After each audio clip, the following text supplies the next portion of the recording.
इस वीडियो में मैं आपको टॉप 3 फार्मा या हेल्थ केयर फंड्स के बारे में बताऊंगा। इस वीडियो में हम सेक्टर फंड्स के बारे में जानेंगे, दैट इज सेक्टर फंड्स क्या होता है।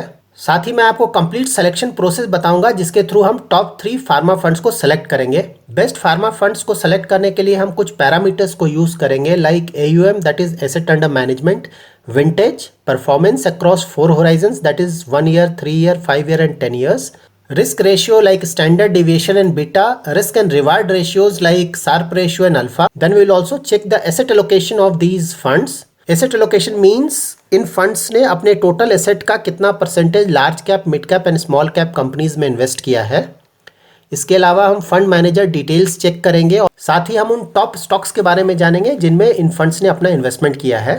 एंड बेसिस दीज पैरामीटर्स हम टॉप 3 फंड्स को सेलेक्ट करेंगे और फिर उन्हें रैंक करेंगे फ्रॉम फर्स्ट टू थर्ड। और साथ ही हम ये भी जानेंगे कि क्या हमें सेक्टर फंड्स में इन्वेस्टमेंट करना चाहिए, क्योंकि सेक्टर फंड्स में इन्वेस्टमेंट को काफी रिस्की माना जाता है। सेक्टर फंड एक इक्विटी फंड है जिसमें कि इन्वेस्टर्स का पैसा ऐसे बिजनेसेस में इन्वेस्ट किया जाता है जो कि सेम इंडस्ट्री या फिर सेम सेक्टर में हो।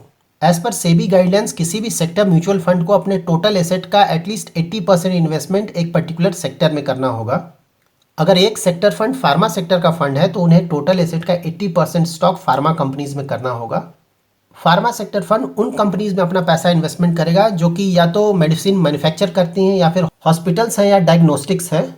Now let's start our selection process to select top 3 pharma funds. हम अपना सिलेक्शन प्रोसेस स्टार्ट करेंगे AUM that is asset under management से। फार्मा सेक्टर में टोटल 9 फंड्स हैं। हम उन फंड्स को अपने लिस्ट से रिमूव करेंगे जिनका AUM 500 करोड़ से कम है। हमें लो AUM के फंड्स को अवॉइड करना चाहिए क्योंकि जब भी कोई मेजर मार्केट करेक्शन होगा या फिर मेजर रिडम्पशंस होंगे उस समय इन फंड्स के AUM काफी कम हो जाएंगे और इनके फंड मैनेजर्स को इन फंड्स को मैनेज करने में काफी प्रॉब्लम होगा। That's why it's always better to avoid low AUM fund. Out of these 9 funds 3 funds ऐसे हैं जिनका AUM 500 करोड़ से कम है। वो फंड्स हैं Aditya Birla Sun Life pharma and health care fund, IDBI health care fund and Tata India pharma and health care fund. तो हम इन 3 funds को अपने लिस्ट से रिमूव करेंगे। Now we are left with 6 funds. Second criteria हम चेक करेंगे vintage of the fund, that is वो fund कितना पुराना है। अगर किसी फंड्स ने 3 इयर्स भी कंप्लीट नहीं किया है तो हम उन फंड्स को अपने लिस्ट से रिमूव करेंगे। न्यू फंड्स को भी हमें जनरली अवॉइड करना चाहिए क्योंकि हमारे पास इन फंड्स का सफिशिएंट डेटा नहीं है जिससे हम इन फंड्स के परफॉर्मेंस को चेक कर सके। So out of these 6 funds 3 funds ऐसे हैं जिनका 3 इयर्स का ट्रैक रिकॉर्ड अवेलेबल नहीं है। वो फंड्स हैं DSP health care fund, IDBI health care fund and Mirae Asset health care fund. तो हम इन दीज 3 फंड्स को अपने लिस्ट से रिमूव करेंगे। Now we are left with 3 funds, that is Nippon India pharma fund, SBI health care opportunities fund and UTI health care fund. So now let's check the performance of these 3 funds. So let's start with Nippon India Pharma Fund. 1 year में benchmark ने return दिया 53.71 जबकि इस fund ने return दिया 57.01। 3 years में benchmark ने return दिया 15.73 जबकि इस फंड ने रिटर्न जनरेट किया 22.34। 5 इयर्स में बेंचमार्क ने रिटर्न दिया 7.67 जबकि इस फंड ने रिटर्न दिया 14.2। 10 ईयर में बेंचमार्क ने रिटर्न दिया 14.57 जबकि इस फंड ने रिटर्न जनरेट किया 17.06।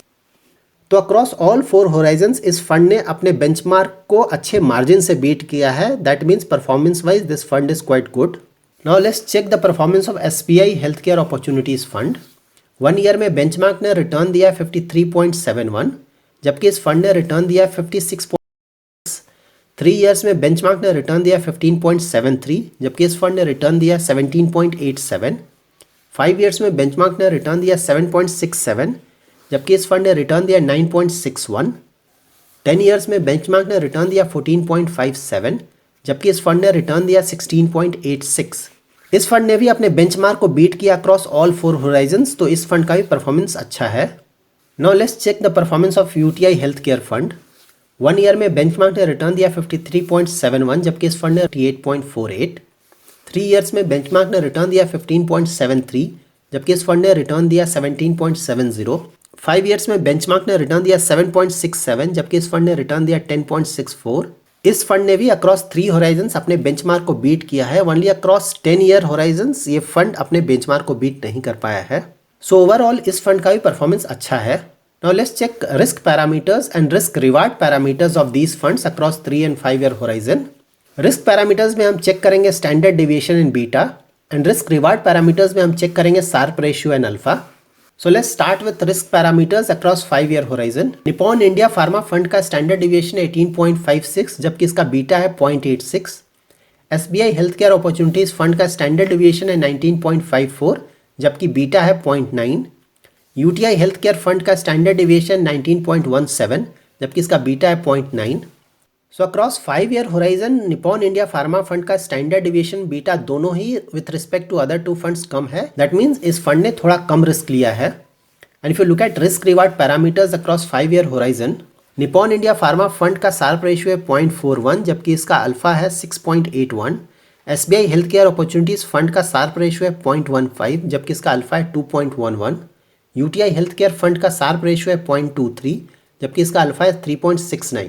सो in risk reward parameter also if you see the performance of Nippon India pharma fund, तो उनका परफॉर्मेंस अच्छा है as compared to other two funds. Now let's check these details for 3-year horizon. Nippon India pharma fund का standard deviation है in 3 years 21.18 जबकि इसका beta है 0.86। So in 3-year horizon also if you look at the risk, then Nippon India pharma fund ने as compared to SBI health care and UTI health care थोड़ा कम risk लिया है। Now let's check the risk reward parameters. Nippon India pharma fund का Sharpe ratio है 0.72 जबकि alpha है 7.56। SBI health care opportunities fund का शार्प रेशियो है 0.52 जबकि अल्फा है 3.69। यूटीआई हेल्थ केयर फंड का शार्प रेशियो है 0.53 जबकि अल्फा है 3.78। So in risk reward parameters also Nippon India pharma fund का शार्प रेशियो एंड अल्फा काफ़ी ज़्यादा है as compared to other two funds. So overall इस फंड का परफॉर्मेंस काफ़ी अच्छा है in 3-year and 5-year horizons. Let's check their asset allocation by market capitalization across large cap, mid cap and small cap. Nippon India pharma fund ने अपने total asset का 57.71% large cap में, 18.01% mid cap में and 11.64% small cap में invest किया है।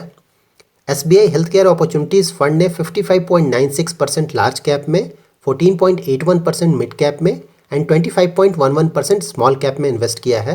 And UTI health care fund ने 46.21% large cap में, 20.34% मिड कैप में एंड 22.31% स्मॉल कैप में इन्वेस्ट किया है।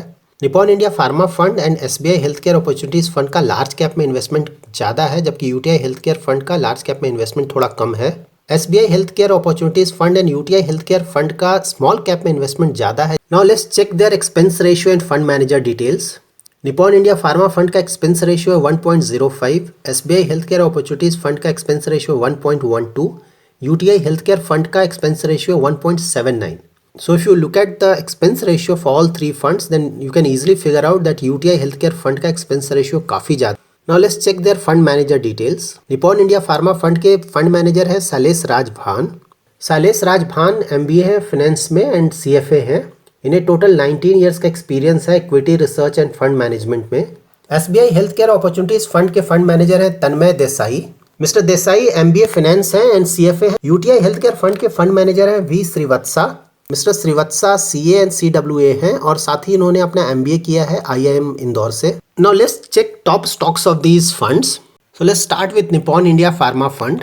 इस फंड ने अपने टोटल एसेट का 11.17% इन्वेस्ट किया सन फार्मा में जबकि 10.78% का इन्वेस्टमेंट है औरबिंदो फार्मा में, 9.84% का इन्वेस्टमेंट है सिप्ला में, 9.12% का इन्वेस्टमेंट है लुपिन में, 8.77% का इन्वेस्टमेंट है डॉक्टर रेड्डीज लैब में, 8.03% का इन्वेस्टमेंट है डिवीज लैब में, 6.16% का इन्वेस्टमेंट है फोर्टिस हेल्थ केयर में, 5.92% कैडिला हेल्थ केयर में, 4.39% का इन्वेस्टमेंट है थायरो केयर टेक में एंड 3.72% का इन्वेस्टमेंट है नारायणा में।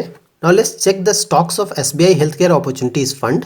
इस फंड ने अपने टोटल एसेट का 10.58% इन्वेस्ट किया सन फार्मा में, 9.74% इन्वेस्ट किया लुपिन में, 9.58% इन्वेस्ट किया है सिप्ला में, 9.34% इन्वेस्ट किया औरबिंदो फार्मा में और 8.9% इन्वेस्ट किया है डॉक्टर रेड्डीज लैब में, 7.82% इन्वेस्ट किया डिवीज लैब में, 4.85% इन्वेस्ट किया एल्केम लैब, 4.6% इन्वेस्ट किया बरयाना में, 3.94% इन्वेस्ट किया स्ट्राइड्स में एंड 3.67% इन्वेस्ट किया अबाउट इंडिया में। Now let's check the stocks of UTI health care fund. इस फंड ने अपने टोटल एसेट का 10.39% इन्वेस्ट किया सन फार्मा में, 9.77% इन्वेस्ट किया सिप्ला में, 9.16% इन्वेस्ट किया औरबिंदो फार्मा में, 8.08% इन्वेस्ट किया डॉक्टर रेड्डीज लैब में, 5.93% इन्वेस्ट किया डिवीज लैब में, 5.68% इन्वेस्ट किया एरिस लाइफ साइंसेज में, 4.68% इन्वेस्ट किया कैडिला हेल्थ केयर में, 4.16% 3.96% इन्वेस्ट किया नारायणा में, 3.94% इन्वेस्ट किया अजंता फार्मा में एंड 3.35% इन्वेस्ट किया है फोर्टिस हेल्थ केयर में। तो अगर आप स्टॉक्स देखें अक्रॉस ऑल 3 फंड्स तो ज़्यादातर स्टॉक्स कॉमन है। Now let's rank these funds from first to third basis their overall performance. First fund होगा Nippon India pharma fund, second fund होगा UTI health care fund and third fund होगा SBI health care opportunities fund. So now most important question, should we invest in sector funds, that too in a pharma fund? Sector funds का investment more than 80% एक particular sector के stocks में होता है, that's why sector funds are very risky. अगर आप एक new investor हैं तो आपको एक डाइवर्सिफाइड इक्विटी फंड में इन्वेस्ट करना चाहिए, क्योंकि anyhow diversified equity fund में भी सेक्टर फंड के स्टॉक्स होंगे। और अगर आप एक वेल इन्फॉर्म्ड इन्वेस्टर हैं with a investment horizon of 5 to 7 years, then आप सेक्टर फंड्स में इन्वेस्टमेंट कर सकते हैं। जब भी आप सेक्टर फंड्स में इन्वेस्टमेंट करें तो आप ये इंश्योर करें कि आपके पोर्टफोलियो का 10% से ज़्यादा का इन्वेस्टमेंट सेक्टर फंड्स में ना हो। So that's it for today. अगर आपको मेरा वीडियो पसंद आया तो प्लीज़ लाइक एंड शेयर करें, और अगर आपने मेरा चैनल सब्सक्राइब नहीं किया है तो प्लीज़ सब्सक्राइब करें। Thanks lot for watching.